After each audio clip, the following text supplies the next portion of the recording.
Tonight, a New York student was arrested in Russia over the summer and is yet to be released from prison. And later, new news in the vaping epidemic and its possible deadly consequences. Plus, the release of the iPhone 11 and its new features. Hello and welcome to the MCTV Weekly News Update. I'm Alexis O'Sullivan. And I'm Andrea Fresley. Here are tonight's top stories. A New York City college student is being held in Russia as a result of a medical marijuana arrest. Audrey Eliza Lorber, a student at Pace University, was in Russia on a school trip. Lorber was found with 19.05 grams of marijuana when she landed in St. Petersburg. Although authorities admitted that the contraband found on Lorber was for medical purposes only, the Russian government laws and the United States laws on marijuana are not interchangeable. The United States State Department admitted being aware of the arrest, stating that they take the status of their citizens abroad very seriously. Due to privacy concerns, further comment has been declined. The increasing epidemic of vaping has gained even more attention as the sixth individual in Kansas has died. There have been more than 450 possible cases of lung illnesses associated with using e-cigarettes across 33 states. 5 deaths have been reported in California, Illinois, Indiana, Minnesota, and Oregon. The most popular e-cigarette is the Juul. According to the CDC, it is reported that 1 in 5 high school students use the Juul on a regular basis. Tristan Zofield, a 17-year-old from Texas, speaks out after his near-death experience because of his excessive vaping. In July 2019, he was put into a medically induced coma for 10 days because his lungs were failing. He shares his story as a way to advocate the possible fatal side effects that an e-cigarette has. The newest iPhone is arriving soon. The iPhone 11 is promised to have faster speeds, a much improved camera, and many more dazzling features. It was just announced on September 11th and will be in stores beginning September 20th. It has a starting price of $699 and can be pre-ordered at any time. Some of the improved qualities are a featured dual camera system, a 6.1 liquid retina display, and more durable glass. The iPhone features 6 different colors and offers improved water resistance. Will you go out and grab a new iPhone? The U.S. Food and Drug Administration just voted yes on a new medicine that could save the lives of those who are allergic to peanuts. Palforzia, which is a peanut powder product in a pill form that will help reduce the chances of having an allergic reaction. This is a form of oral immunotherapy protocol and is for children aged 4 to 17. This is done by increasing the dose by a small amount each day so that the body realizes what it is and can get used to it. Although this pill won't be a cure for the allergies, it will make them easier to manage and allow for accidental exposure. For example, it will make flying on planes easier for those who are highly allergic and if a peanut allergic person accidentally eats a small amount, there's less reason to worry and it will not be life-threatening. If the pill is successful for them, although this has been effective for some people allergic to peanuts, although other patients have had greater success. A final decision will be made next year whether or not this is a drug that can go out to the public. And now here's Caroline Fisk with your national and local weather. Thank you. Hello, everyone, and welcome to this week's Highs and Lows Report. I'm Caroline Fisk. This past weekend, we have been experiencing some summer-like temperatures. This past Saturday was some showers with a high of 75 degrees, while this past Sunday was partly cloudy with a high of 80 degrees. This week, we are looking at mostly sunny throughout the week with a high of 80 degrees. Before we take a closer look at the forecast, here are some photos, starting with a satellite image of Hurricane Dorian. This wild tropical storm has brought much chaos and devastation across the Bahamas. Hurricane Dorian has turned the luscious island of the Bahamas into a Sahara desert. Dorian was a Category 5 hurricane. It brought damaging winds, heavy rainfalls, and destructive floods to the island of the Bahamas. Dorian affected everywhere it touched, including the southern coastline of the United States. This area experienced some damaging winds, floods, and rain. Water levels rose between 18 and 23 feet above normal tide levels, and the rainfall total was up to 30 inches. The winds went at 185 miles per hour. Dorian has the second highest sustained wind speed on hurricane records. The next photo shows just how harmful the effects were to those living in the Bahamas. 30 people have died due to Dorian, and because of how many homes, bridges, and roads were destroyed, repairing the Bahamas will not require rebuilding everything. It will require starting all over again. Small planes have rescued at least 100 survivors in the northern islands of the Bahamas, and the United Nations World Food Program sent 85 metric tons of ready-to-eat foods for the next 3 months. They also airlifted some airlifting storage units and generators.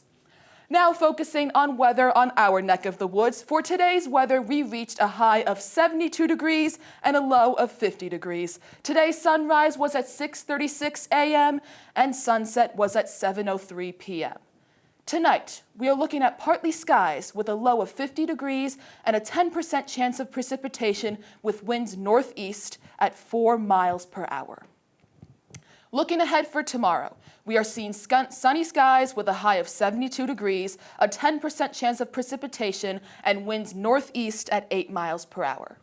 Now taking a look at 7-day forecast, we are looking at more sunny skies with temperatures in the 70s and 80s range. Alumni weekend is this upcoming weekend. We are looking at partly cloudy skies on both Saturday and Sunday, with a high of 83 degrees on Saturday and a high of 83 degrees on Sunday as well. So make sure to go outside for this perfect weekend coming ahead. Well, that concludes our weather report for the week. I'm Caroline Fisk. Thank you.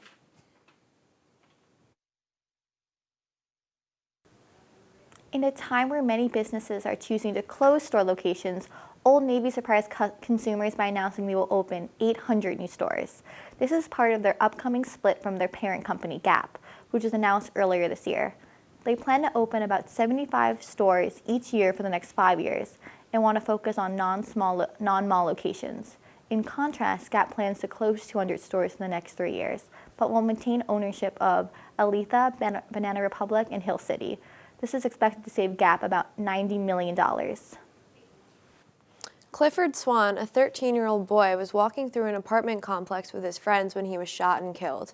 Happening just hours after the death of a 3-year-old, these are just 2 of the 23 children who have died in St. Louis, Missouri, to gun violence this year. Local police are citing the recent influx of high-power weapons for these deaths. Asking for higher law enforcement, the St. Louis, Missouri kids will remain under siege for some time. Felicity Hoffman was sentenced to 14 days in prison, 1 year of supervised release, a $30,000 fine, and 250 hours of community service hours. Hoffman was a part of the college admission scandal that was revealed earlier this year. She admitted to paying $15,000 to change the result of her daughter's SAT results. She's taken full responsibility and claims that her husband, William H. Macy, and 2 daughters were unaware of what she was doing. Her sentence came this Friday after she had a court hearing in Boston, Massachusetts. Huffman has said that she accepts her punishment and that she feels extremely guilty for what she has done. She promises that she will move on from the situation and continue to lead a more honest life. She wants to be a better role model for her children and not to be held down by her lies. From the new season of Downton Abbey to Sam Smith's recent social media statement, here's Alex Morales with everything you need to know in this week's entertainment. Thank you. Hello, everybody, and welcome to this week's Entertainment Report. I'm Alex. We're just about halfway through the month of September, and a number of exciting movies are out this month, including the continuation of Downton Abbey, DreamWorks' Abominable, and my personal favorite, It Chapter 2, a frightening, if somewhat less impressive, but still satisfying conclusion to the Stephen King saga. Speaking of clowns, Joker is finally opening next month, October 4th, first in a series of films exclusively focused on Batman's foes. Some other great stuff is coming, like Maleficent 2, The Addams Family, Gemini Man, Zombieland 2, and others. But as a comic fan, Joaquin Phoenix looks like he's putting a lot into his performance, trying to top Heath Ledger's classic take on the character. Maybe he thinks, in the immortal words of the 1989 Batman movie, "Wait till they get a load out of me."